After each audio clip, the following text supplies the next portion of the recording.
नमस्ते, मैं सुलता महाराणा। आप सबका स्वागत है मेरे YouTube channel SM education the educational platform पर। आज हम MST 9 अध्याय 4 भारतीय साहित्य में कहानी की भूमिका में एक प्रश्न की ओर चलते हैं। ये प्रश्न है, निम्नलिखित पर संक्षिप्त टिप्पणी कीजिए। तो पहला प्रश्न है वासव दत्ता। तो वासव दत्ता के ऊपर हम संक्षिप्त टिप्पणी पढ़ेंगे। सुबंधकृत वासव दत्ता का कथानक बहुत ही साधारण है। आपको याद रखना है, गणाढ़ जो है बृहद कथा, विष्णु शर्मा जो है आपका हो गया पंचतंत्र, विष्णु शर्मा का हो गया पंचतंत्र, और वासव दत्ता जो है सुबंध कृत है। वासव दत्ता सुबंध कृति से रटा लगा लीजिए। वासव दत्ता जो है सुबंध कृत है का कथानक बहुत ही साधारण है। राजा चिंतामणि के पुत्र युवराज कंदर्प केतु, राजा चिंतामणि के पुत्र युवराज कंदर्प केतु ने स्वप्न में एक अति सुंदर युवती को देखा और उसके सौंदर्य से इतना आकृष्ट हुआ कि राजकुमारी वासव दत्ता को ढूंढने के लिए अपनी राजधानी से चल पड़ा। तो आप कहानी समझ पा रहे हैं। ये जो वासव दत्ता है ये सुबंधकृत कहानी है। यहाँ पर जो राजा चिंतामणि के पुत्र युवराज कंदर्प केतु, राजा चिंतामणि के पुत्र कंदर्प केतु जो एक सपने में एक सुंदर सी युवती को देखते और उसके सौंदर्य से आकृष्ट होकर उसे ढूंढने उस राजकुमारी का नाम जो है वासव दत्ता है। उस राजकुमारी वासव दत्ता को ढूंढने के लिए अपनी राजधानी से चल पड़ते हैं। अपने मित्र मकरंद के साथ वो विंध्य प्रदेश में पहुंचते हैं। वो अकेले नहीं गए हैं, वो उनके मित्र मकरंद के साथ वो विंध्य प्रदेश जहाँ पहुंचते हैं। रात्रि में उसने एक सुख दंपति के वार्तालाप को सुना। रात में उन्होंने क्या किया, एक सुख दंपति के वार्तालाप को सुना और उसे ज्ञात हुआ कि उसके स्वप्न की राजकुमारी पाटलिपुत्र के राजा श्रृंगार शेखर की पुत्री वासव दत्ता है। उस सुख दंपति के वार्तालाप से राजा कंदर्प केतु को यह पता चला कि जो सुंदर सी नारी और जो युवती राजकुमारी उन्होंने देखा था वो पाटलिपुत्र के राजा श्रृंगार शेखर की पुत्री वासव दत्ता है और वह भी उसी कंदर्प केतु से प्रेम करती है और उसी को ढूंढने के लिए उसने तमालिका नाम की मैना को भेजा है। उसे ढूंढने के लिए उन्होंने किसे भेजा है? तमालिका नाम की मैना को भेजा है। देखिए बहुत ही सुंदर सा चीज़ है। एक राजा जो है उसका नाम है कंदर्प केतु। वो जो है किसके वो पुत्र है? राजा चिंतामणि के पुत्र है। वो एक सपना देखते हैं और इस सपने में एक सुंदर सी युवती को देखते हैं और उसके सौंदर्य से आकृष्ट होकर उसे ढूंढने के लिए अपने राज्य से निकल पड़ते हैं।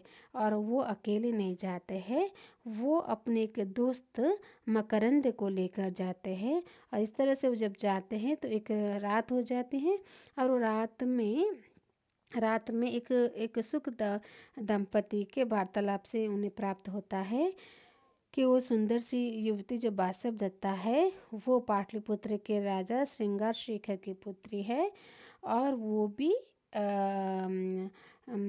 भी कंदर्प केतु से प्रेम करती है और उस ढूंढने के लिए वो एक तमालिका नाम की एक मैना को, क्या नाम है? तमालिका नाम की एक मैना को भेजा है। फिर पक्षी से निर्दिष्ट दोनों प्रेमी प्रेमिका पाटलिपुत्र में मिलते। पक्षी से निर्दिष्ट दोनों प्रेमी प्रेमिका पाटलिपुत्र में मिले। चूंकि वासव दत्ता के पिता ने उसका विवाह किसी विद्याधर से निश्चित कर रखा था। जो वासव दत्ता पाटलिपुत्र के जो राजा है श्रृंगार शेखर, वो वासव दत्ता का पिता है और वो उनका विवाह किसी विद्याधर से निश्चित कर रखा था। इसलिए दोनों में अज्ञात पलायन का निश्चय किया। यानी आजकल जो चले जाते हैं ना भाग का घर छोड़ के, तो वो भी चले जाएंगे करके अज्ञात पलायन का उन्होंने निश्चित किया। एक मायावी घोड़े से विंध्य पर्वत पहुंचे। एक मायावी घोड़े से वो कहाँ पहुंचे? विंध्य पर्वत पहुंचे। कंदर्प केतु अभी सो ही रहा था कि वासवदत्ता भ्रमण के लिए वन में गई, जहाँ किरातों के 2 गणों ने उसका पीछा किया। यानी यहाँ पर कंदर्प केतु सोए थे, तब वासवदत्ता ने क्या किया? भ्रमण के लिए वो वन में गई। तो वहाँ पर क्या हुआ? किरातों के 2 गणों ने उनका पीछा किया। किरातों के दोनों गण वासवदत्ता को प्राप्त करने के लिए आपस में झगड़ पड़े। जो जो किरातों के 2 गण हैं तो वो परस्पर झगड़ने लगे। हाँ, झगड़ पड़े। वासवदत्ता भाग निकली और उसे एक आश्रम के बीच से निकलना पड़ा, जहाँ सन्यासी ने उसे शाप दिया और वो पत्थर में परिवर्तित हो गई। यानी वासवदत्ता उन गणों से बचने के लिए एक आश्रम दे के जाती है, बीच से निकली, और वहाँ पर एक सन्यास उसे साप देकर उसे पत्थर बना देते हैं। निराश हुए कंदर्प केतु ने आत्महत्या करनी चाहिए, परंतु एक आकाश ध्वनि ने इसका निवर्तन किया। अंत में वो आश्रम में पहुंचा और उसके स्पर्श से राजकुमारी पुनः जीवित हो उठी। यानी कंदर्प केतु के स्पर्श से राजकुमारी पुनः जीवित हो उठे। यदि भी कथानक बहुत ही छोटा है, तथापि लेखक की यह स्वकल्पित कृति है। यानी लेखक ने खुद ही इस कहानी को बनाए, स्वकल्पित है। आपको पता है ना वासवदत्ता के कथानक कौन है? सुबंधु कृत। सुबंधु याद रखिए, सुबंधु। तो इसका साम्य नहीं है। ओके, तो ये स्वकल्पित है, इसका साम्य नहीं है, लेकिन इसका कोई बराबर नहीं है। वार्तालाप करते हुए पक्षी, जादू के घोड़े, सन्यासियों का सांप, आकाश ध्वनि इत्यादि कई विषयों को लेखक ने प्रस्तावित किया है, जो साधारणतः भारतीय लोक साहित्य में पाया जाता है। वस्तुतः सुबंधु का सारा जोर कथा के पात्र और उनके परिवेश के अपने काल के काव्य रसिकों की रुचि में अनुरूप काव्य गणों से संपन्न सविस्तार वर्णन है। केवल इस बात का श्रेय दिया जा सकता है कि उन्होंने गुणाढ़ की तरह अपनी कथा पद्य को सुबंधु न प्रस्तुत कर गद्य में प्रस्तुत कथा पद्य को सुबंधु ने प्रस्तुत कर गद्य में प्रस्तुत की और कथा को उन समस्त साहित्यिक विशेषताओं से युक्त कर दिया। यानी उन्होंने उसे पद्य में ना करके गद्य में प्रस्तुत किया और साहित्य की सारी विशेषता उसमें युक्त है, जिसका एकाधिकार केवल कवियों को प्राप्त होता है। यह अपने आप में एक अनोखा प्रयोग था, जिसका प्रयास इससे पहले कभी किसी भी अन्य गद्य लेखक के द्वारा नहीं किया पर गया था। तो इस तरह से आपको यहाँ पर वासवदत्ता की कथा याद रह गई। वासवदत्ता के जो कथानक है सुबंधु है, और यहाँ पर जो राजा के पुत्र जो है कंदर्प केतु, वो चिंतामणि के पुत्र है, और वो एक सुंदर सी नारी को, कन्या को सपनों में देखते हैं।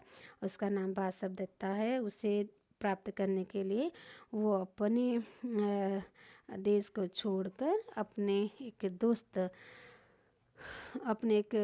दोस्त मकरंद के साथ वो चलते हैं, और जब रात्र हो जाता है तो एक सुख दंपति से वो सुनते हैं कि जो कन्या थी वासवदत्ता, वो पाटलिपुत्र श्रृंगारशेखर की बेटी थी, और वासवदत्ता भी उनसे प्रेम करती है। इसीलिए उन्हें ढूंढने के लिए वो एक मैना तमालिका को भेजते हैं। तो इससे क्या होता है, पक्षियों के कारण ये प्रेमी और प्रेमिका मिल जाते हैं। लेकिन यहाँ पर जो पाटलिपुत्र के राजा श्रृंगारशेखर है, वो अपनी बेटी वासवदत्ता को एक विद्याधर नामक एक राजा से शादी करने के लिए पहले से तय कर दिए थे। इसलिए ये दोनों और कुछ नहीं सोच पाते और वहाँ से पलायन करते हैं। एक जादुई घोड़े के द्वारा वो पर्वत पार करके चलते हैं और एक जगह वो विश्राम लेते हैं। और जब कंदर्प केतु थोड़ा सा शयन करते तो वासुदेवता भ्रमण करने के लिए वन की ओर चलते, तो यहाँ पर दो गण उनको उनके पीछे पड़ जाते और वासुदेवता वहाँ उनसे बचने के लिए एक सन्यासी एक साधु सन्यासी के आश्रम से देकर गुजरती है और सन्यासी उसे श्राप देता था, वो पत्थर बन जाती है और कंदर्प केतु उसे ढूंढने के लिए जाते हैं और जब नहीं मिलता है तो वो आत्महत्या करना चाहता है, लेकिन आकाशवाणी के कारण वो वही आश्रम में पहुंचे थे और उनके स्पर्श से जो पत्थर बनी वासुदेवता पुनः अपना जीवन प्राप्त करती है। तो इस तरह से ये कहानी जो है स्वकल्पित है, लेकिन इसमें इसका कोई दूसरा कोई समान नहीं है। पंचतंत्र भी जैसे एक कहानी ये भी है, इसमें सॉरी पंचतंत्र के बाद गुणादि की बृहद कथा की तरह ये भी कहानी और ये स्वकल्पित है। गुणादि जो पद्य में किया गया, लेकिन इसमें गद्य में किया गया और इसमें सारे गुण हैं जो कवि को प्राप्त होती है। इस तरह से यहाँ पर हमने सुबंधकृत वासवदत्ता को जाना समझा। तो इसे पढ़िए, समझिए, लिखिए और मैंने आपके लिए बहुत सुंदर सा स्क्रीन बना के भेजे, आप इससे नोट भी बना सकते हो और चैनल को बहुत ही सब्सक्राइब कीजिए, जिस तरह से इस अगस्त महीने में ये 1K में चला जाए। अपने दोस्तों के साथ इसे शेयर कीजिए। परीक्षा अगस्त में, इसके लिए आप सबको बेस्ट ऑफ लक। धन्यवाद।